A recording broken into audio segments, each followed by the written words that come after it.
bonsoir et merci de votre fidélité à Télé 7 et surtout à tous les programmes que nous vous proposons. C'est toujours avec un plaisir quand on vous retrouve dans le cadre de cette émission Entretien. Ce soir, nous allons parler de la religion, nous allons parler de la foi et comme la fois passée, nous allons recevoir le docteur David Jean-Alain Moutamba. Il est docteur, mais dirigeant du ministère international. Bonsoir, docteur.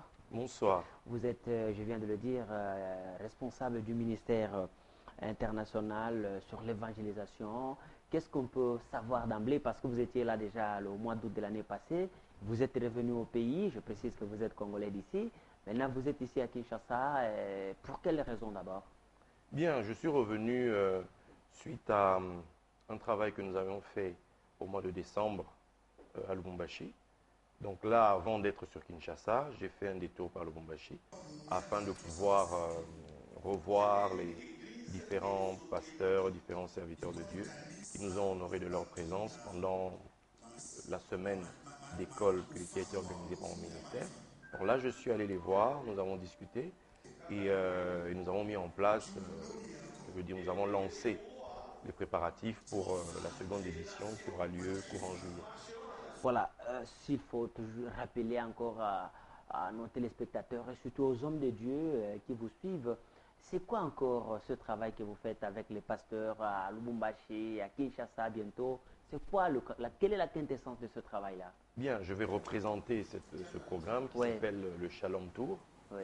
Voilà, dans l'idée, c'est de faire le tour en réalité du pays à la rencontre des serviteurs de Dieu, à la rencontre de toute personne désirant approfondir dans la connaissance de la parole de Dieu. Et nous avons initié donc un programme dans le cadre du Shalom Tour qui s'appelle l'école des secrets de la Torah. Et en essayant de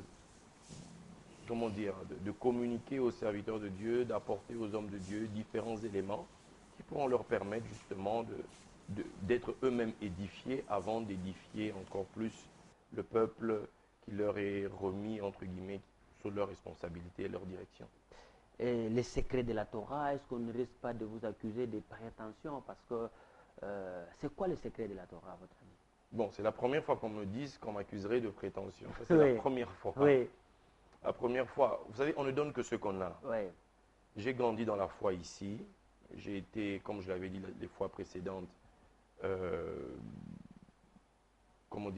j'ai été influencé, si l'on peut dire ainsi, et conseillé, guidé dans mon évolution par des hommes tels que, je veux parler de ceux qui sont les plus connus, tels que l'évêque général Kankienza, qui d'ailleurs m'avait invité au mois d'août, si vous vous souvenez. Passée, voilà.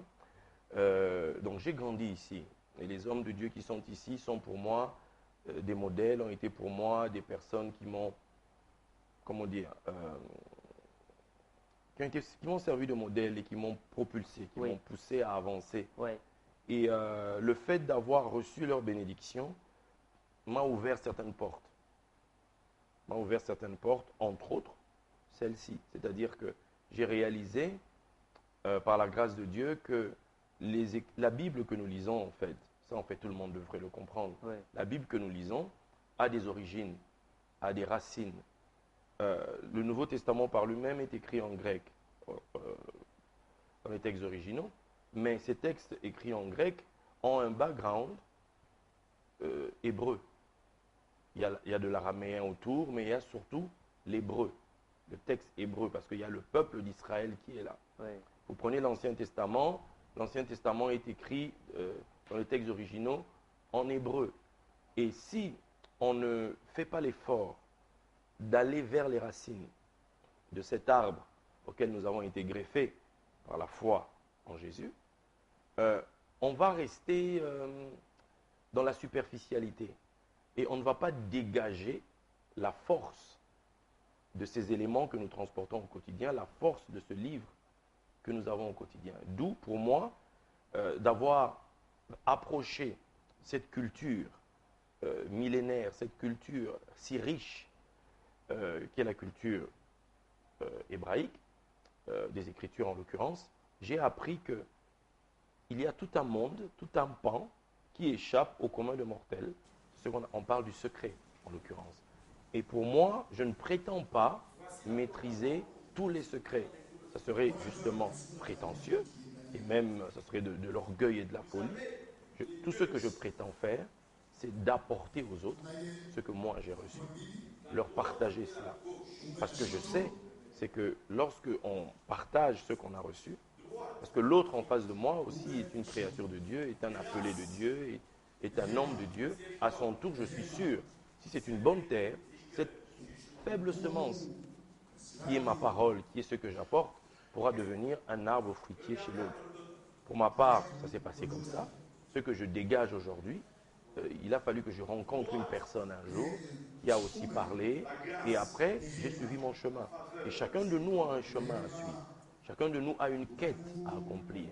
Tout simplement, c'est de recevoir des clés à des moments précis de sa vie qui vous ouvrent des grands boulevards. Voilà. Alors, quel est le secret finalement de la Torah, à votre avis?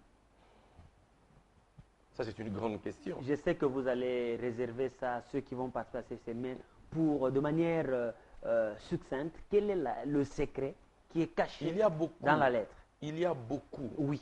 Bon, déjà, il y en a un. Il y en a un que tous nous connaissons. Les Écritures disent, c'est l'apôtre Paul qui le dit, il dit que le Christ est la fin de la Torah. Là où il est écrit la fin de la loi, la loi c'est la Torah. Oui. Et le mot pour dire fin, c'est le but à atteindre. Et on nous dira à d'autres endroits que toutes ces choses que nous disons sont des images. C'est le voile et la réalité de ces choses est en Christ.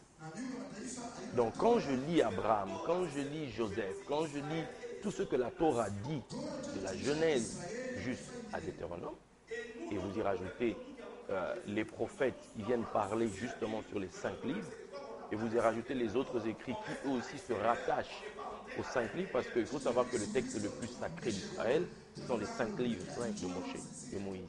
Donc, Paul, qui était un grand savant, tout le monde le sait, et qui était très profond dans les Écritures, nous a annoncé les couleurs en nous disant que tout ce qui est écrit cache quelque chose. Et ce que ça cache, c'est Christ. Bien. Maintenant, dit comme ça, le chrétien se dira, ben, c'est très bien, tant mieux. J'ai tout ce qu'il faut, j'ai Christ, c'est suffisant. Mais il faut comprendre que Christ que nous recevons en nous, c'est comme la semence, c'est comme le grain qui tombe en nous. Maintenant, si vous n'avez pas une préparation, une instruction, vous n'avez pas certains enseignements, vous n'allez pas pouvoir jouir pleinement. Vous n'allez pas pouvoir voir cet arbre produire. Pour certains, ça ne pourrait être que, comment on appelle ça, un arbre. Pour d'autres, ça sera un jardin, etc. Une forêt. Tout cela dépend du mentor que vous avez. Tout cela dépend de la connaissance de celui qui vous édifie et qui vous nourrit. Voilà, de la connaissance, c'est vrai, c'est un peu très théologique là, mais bon. Pourtant, j'ai fait simple. Hein. Oui, je sais, je comprends. Pourtant, j'ai fait simple. C'est de la théologie, mais aujourd'hui, l'Église des réveils, particulièrement à Kinshasa, que vous avez rencontré au pays, Oui. comment se comporte-t-elle à votre avis? Bon, c'est toujours la même question qu'on me repose. Oui. Et je vais donner la même réponse que la dernière fois. L'abondance n'est nulle part. Non, je vais redonner les mêmes réponses. Oui. Je ne me vois pas comme un censeur de l'église de réveil. Déjà, par respect. Oui. Mes aînés sont là. On est quand même dans une culture africaine. Oui. En présence des aînés, les moins âgés se taisent. Oui. Parce que les aînés sont là. On a, dans nos villages, c'était les règles les plus simples. Oui. Et même dans la culture juive, quand les grands sont là, quand les maîtres sont là, les disciples, les moins âgés, parlent en demandant la permission. C'est quand on leur donne la permission qu'ils vont s'exprimer. Mais sinon, ils ne parlent pas. Mais alors, docteur, d'ici que vous me disiez, justement, oui, je sais pourquoi je dis ça. Oui. Maintenant, qu'à chaque fois qu'on me demande de faire un bilan ou de faire un état... Non, votre propre lecture de la situation de l'Église. Parce que vous êtes, apparemment, vous êtes théologien, vous voyez l'évangile qui est prêché sur la place publique à Kinshasa, par rapport aux connaissances que vous voyez, quelle critique vous faites? Non, ôtez le mot critique. Bon, pas critique votre regard, en fait. Oui. Voilà, la critique a toujours une mauvaise presse. Voilà. Donc, votre regard de... Voilà, je préfère. Ce que moi je peux dire, c'est que nous avons dans Kinshasa l'expression d'une diversité. Les gens aimeraient toujours que le christianisme, entre guillemets, soit uniforme, soit comment dire, qui qu'une seule couleur. Monocolore. Voilà. Donc une seule couleur, point. Non. Le christianisme, c'est l'expression d'une diversité. Je m'explique. Il nous est dit qu'en Christ sont cachés tous les trésors de la connaissance et de la sagesse. Et si vous rattachez ça au roi Salomon, à qui Dieu a donné des connaissances multipliées, c'est ce que les Écritures disent. On dit que Salomon a parlé sur l'hysope, qui sort du rocher, jusqu'à parler sur le cèdre. C'est-à-dire que le monde végétal n'avait pas de secret pour lui, la création n'avait pas de secret pour lui. Mais maintenant, au jour d'aujourd'hui, on nous dit que Christ est plus que Salomon. Donc, en réalité, tous les chrétiens, le chrétien basiquement qui a Christ en lui, a potentiellement, je dis bien potentiellement, des sources de sagesse qu'il n'a même pas encore découvertes, qu'il n'a même pas encore explorées. C'est comme quelqu'un qui vivrait sur un terrain qui a à l'intérieur, c'est justement dans la parabole de la perle, voilà, de Grand Prix. Donc, quelqu'un qui est là, il ne sait pas que sous sa terre, il y a du pétrole, sous sa terre, il y a de l'or. On est bien placé au Congo pour le savoir. Voilà, vous vivez comme ça. On a Christ, mais on a un Christ superficiel. Bon, maintenant, nous avons maintenant dans cette église du Congo différentes familles, différents groupements. Jacob avait 12 fils, mais ces 12 fils ensemble étaient Israël. D'où, moi, ce qui me fatigue, c'est les guéguerres. Voilà. Où l'un dira qu'il a la connaissance infuse, qu'il a tout compris, qu'il est le seul à tout maîtriser. Ça n'existe pas. Par contre, ce qui existe, c'est que chacun de nous a reçu quelque chose. Chacun de nous a reçu une grâce de Dieu. Et nous devons permettre à chacun de l'exprimer tant qu'il ne met pas en danger l'héritage de l'autre. Très bien. Ah, mais, alors, votre réponse, elle est très sage, je comprends.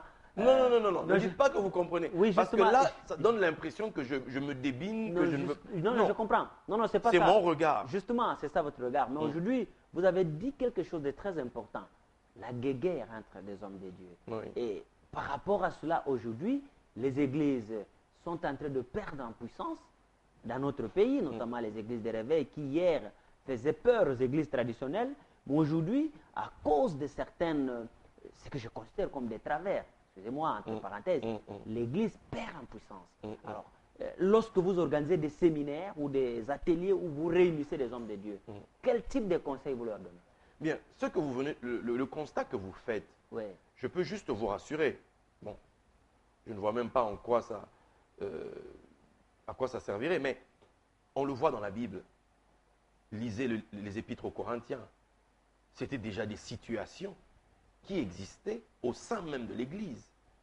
Il y avait ceux qui se réclamaient d'Apollos, ceux qui se réclamaient de Paul, ceux qui se réclamaient de Céphas, etc.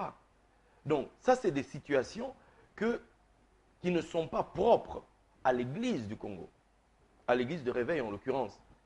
Où il y a des hommes, il y a forcément des... je vais ôter le mot guéguerre parce que vous allez en faire maintenant votre cheval de bataille. Non, c'est que nous avons... Alors là vous allez parler des disputes parce qu'il y en a. On le lit dans la Bible. Paul en parle. C'est pas nouveau. Parce que l'homme de Dieu, on dit bien l'homme de Dieu, c'est un vase de terre transportant à l'intérieur de lui l'Esprit de Dieu.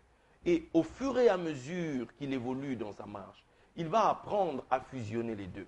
Il va apprendre à traiter durement sa chair. Il va apprendre à maîtriser ses passions. Il va apprendre au fur et à mesure. Parce que la vie avec Christ, ce n'est pas du tout acquis en un jour.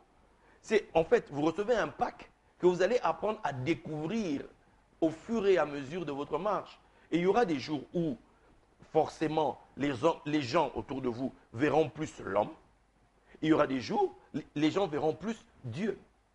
Mais ça, c'est quelque chose qu'on doit apprendre. Les grands philosophes des temps anciens, les grands mystiques, toutes ces personnes vous le disent. ce n'est pas quelque chose c'est pas une histoire d'un jour. On va de découverte en découverte. Et ce que certains pourront appeler dispute, ou pourront même appeler, oui, échec, pourront appeler chute, sont quelquefois l'œuvre invisible de la providence qui est en train de façonner un homme afin d'en ressortir quelque chose de plus beau. Très bien, mais la difficulté, c'est que ça ne va pas forcément dans le sens d'amener le groupe vers l'avant. Parce qu'aujourd'hui, à Kinshasa, oui, justement, parce qu'à Kinshasa, on constate que les temporels prend plus de l'ampleur que la parole de Dieu. Parce qu'aujourd'hui, c'est plus les matériels que... C'est pas aujourd'hui. Remontez dans les temps anciens. Remontez au concile de Nicée. Quand Constantin fait appel à tous ses évêques, etc., pour essayer justement d'établir un certain ordre. Oui. Qu'est-ce qui s'est passé? Le temporel a pris le pas sur le spirituel. Ceux qui voulaient rester à l'écart ont été mis à l'écart. L'histoire, vous savez, quelquefois, ne supporte pas les chichis, les moi, vous savez. Non, quand l'histoire se met en branle, c'est comme chez nous ici, nos taxibus. Quand ils démarrent et que vous voyez des gens qui courent, que ce soit une maman, que ce soit, peu importe, quand il a démarré, vous devez prendre le truc et partir. Certains tombent, d'autres arrivent à se maintenir, etc. Donc il y a des jours, ce que je vois par exemple dans la tradition justement juive, je vais prendre l'histoire de Mardoché. On nous dit que Mardoché, dans la tradition, quand il nous explique, on dit que Mardoché était un homme versé dans l'étude de la Torah. Un homme qui avait un niveau très élevé. On pourrait même dire qu'à son époque, il pouvait être comme au niveau de Moïse. Mais maintenant, essayez d'imaginer que cet homme-là a dû, à cause de ce qui se tramait avec Aman, qui voulait détruire le peuple juif, etc., a dû arrêter pendant un temps la fréquentation